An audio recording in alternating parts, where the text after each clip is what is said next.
Yosua 8, Ai dibinasakan. Kemudian berfirmanlah Tuhan kepada Yosua, "Janganlah takut dan janganlah tawan hati. Bawalah seluruh tentara dan bersiaplah, majulah ke Ai.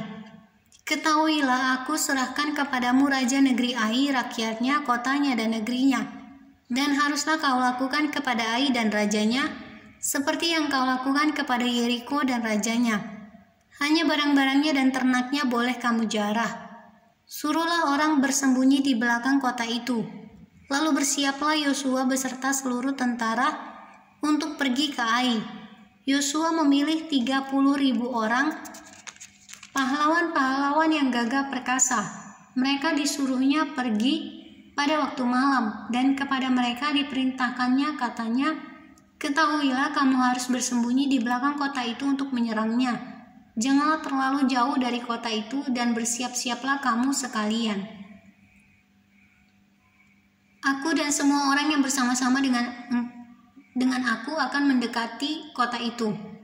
Apabila mereka keluar menyerbu kami seperti yang pertama kali, maka kami akan melarikan diri dari hadapan mereka. Jadi mereka akan keluar menyusul kami, sehingga kami memancing mereka jauh dari kota itu. Sebab mereka akan berkata, orang-orang itu melarikan diri dari hadapan kita seperti yang pertama kali jika kami melarikan diri dari hadapan mereka.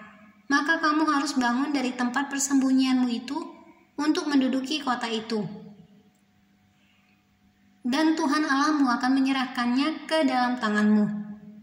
Segera setelah kamu merebut kota itu, haruslah kamu membakarnya. Sesuai dengan firman Tuhan, kamu harus melakukan semuanya itu. Ingatlah, itulah perintahku kepadamu."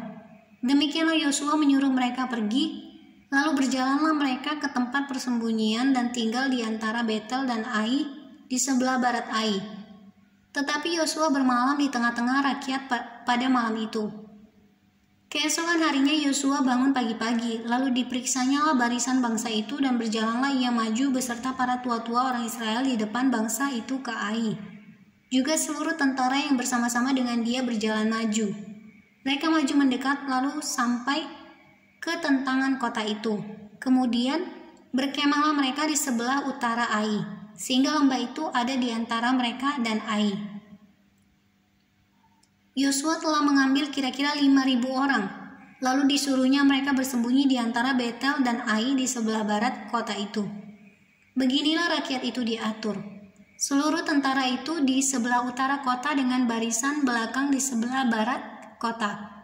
Pada malam itu, berjalanlah Yosua melalui lembah itu. Pagi-pagi ketika raja negeri Ai melihat hal itu, maka ia dan seluruh rakyatnya, orang-orang kota itu segera keluar berperang, menyerbu orang Israel ke lereng di seberang dataran itu. Raja itu tidak tahu bahwa ada orang bersembunyi di belakang kota.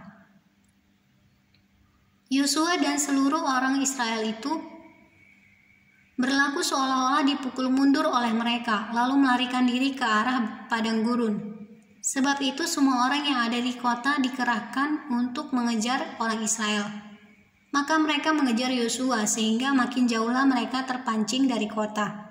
Seorang pun tidak tertinggal lagi di Ai dan Betel yang tidak keluar memburu orang Israel. Mereka meninggalkan kota itu terbuka karena mereka mengejar orang Israel. Lalu berfirmanlah Tuhan kepada Yosua, "Acungkanlah lembing yang ada di tanganmu ke arah Ai, sebab aku menyerahkan kota itu ke dalam tanganmu." Maka Yosua mengacungkan lembing yang di tangannya ke arah kota itu. Ketika diacungkannya tangannya, maka segeralah bangun orang-orang yang bersembunyi itu dari tempatnya. Mereka berlari memasuki kota, merebutnya, lalu segera membakar kota itu.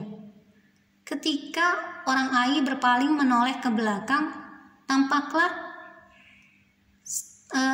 asap kota itu naik membumbung ke langit. Mereka tidak sempat melarikan diri kemanapun juga, sebab rakyat yang tadinya lari ke padang gurun berbalik melawan pengejar-pengejarnya.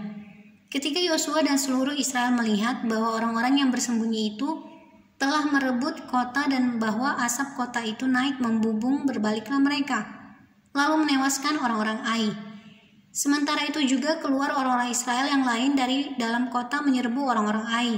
sehingga terjepit di tengah-tengah orang Israel itu. Yang ini dari sini dan yang itu dari sana. Orang-orang Ai ditewaskan sehingga seorang pun dari mereka tidak ada yang dibiarkan terlepas atau luput. Tetapi Raja Ai itu ditangkap mereka hidup-hidup dan dihadapkan kepada Yosua. Segera sesudah orang Israel selesai membunuh seluruh penduduk kota Ai di padang terbuka, kemana orang Israel mengejar mereka, dan orang-orang ini semuanya tewas oleh mata pedang sampai orang yang penghabisan, maka seluruh Israel kembali ke Ai dan memukul kota itu dengan mata pedang. Jumlah semua orang yang tewas pada hari itu, baik laki-laki maupun perempuan, ada 12.000 orang. Semuanya orang Ai, dan Yosua tidak menarik tangannya yang mengacungkan lembing itu sebelum seluruh penduduk kota Ai ditumpasnya. Hanya ternak dan barang-barang kota itu dijarah oleh orang Israel, sesuai dengan firman Tuhan yang diperintahkannya kepada Yosua. Yosua membakar Ai dan membuatnya menjadi timbunan puing untuk selama-lamanya, menjadi tempat yang tandus sampai sekarang.